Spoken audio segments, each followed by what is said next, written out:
full process of how I made this custom patchwork birth bouquet t-shirt. Now, the actual embroidery is pretty straightforward, so I'm not going to be going over that.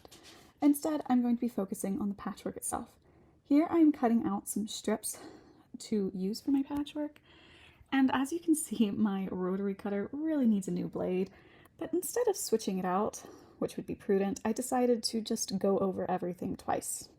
After I ended up cutting out strips for all of my colored fabric, I started piecing them together. I'm using strip piecing in this because it is way simpler than trying to do a bunch of teeny diamonds all together. Although I did still end up having to sew a bunch of tiny diamonds together and press them, but I won't bore you too much with the ironing. I ended up marking a line a 1/4 inch away from my patchwork, so I knew exactly where I could line up all of my seams in order that my diamond points stayed flat.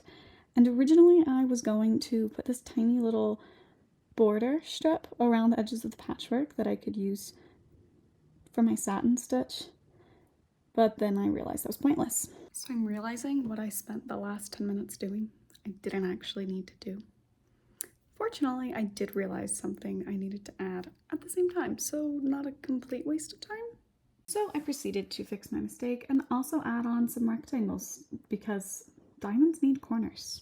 It's that time where I've worked for an hour, I think, and I feel like I've gotten basically nothing done.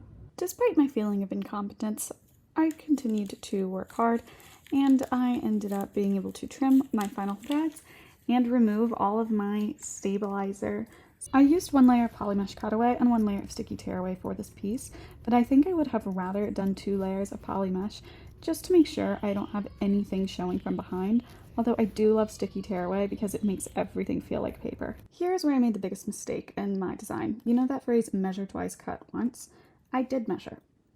At least twice, I think. Regardless, I cut my diamond for the center too small.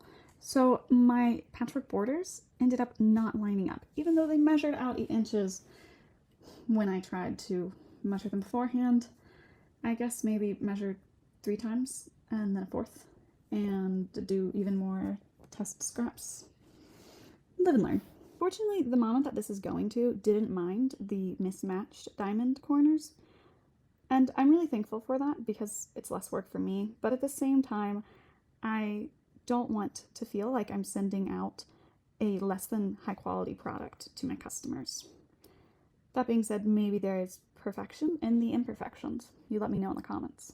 I used my adhesive stabilizer in order to adhere the patchwork applique to the t-shirt because the more pins you have, the messier everything gets. And I thought the satin border that I was using to tack down the applique would be the easy part, but it turns out it was one of the most time-consuming parts of this entire project. And in order to make sure my tension was spot on, I had to manually use my hand to hold up the extra thread and occasionally wind the thread myself because I was using such a large cone of thread in order to match the same color of the embroidery. Despite how long it took me, and despite me, of course, seeing imperfections in it, the color of the gold really brings out the gold in the embroidery, and I think it adds such a beautiful complement to all of the blue. As you can see, the shirt turned out pretty well. The embroidery itself is beautiful, but the patchwork borders didn't line up the way I originally planned. So I am debating currently, how do I market this in my shop? Do I offer a direct embroidery only and also embroider the patchwork borders? If I do, then the size, instead of being around a 10 by 10, which is what I had hoped, would be an 8 by 8 because that's the maximum square that my machine can border since I am working on a flatbed. Alternatively, I could lean into the imperfections and just improve my patchwork game and offer it as a patchwork. It's more work, but it does offer a really beautiful texture that you don't get anywhere else. Or should I offer both? Let me know in the comments if you are team patchwork or team direct embroidery.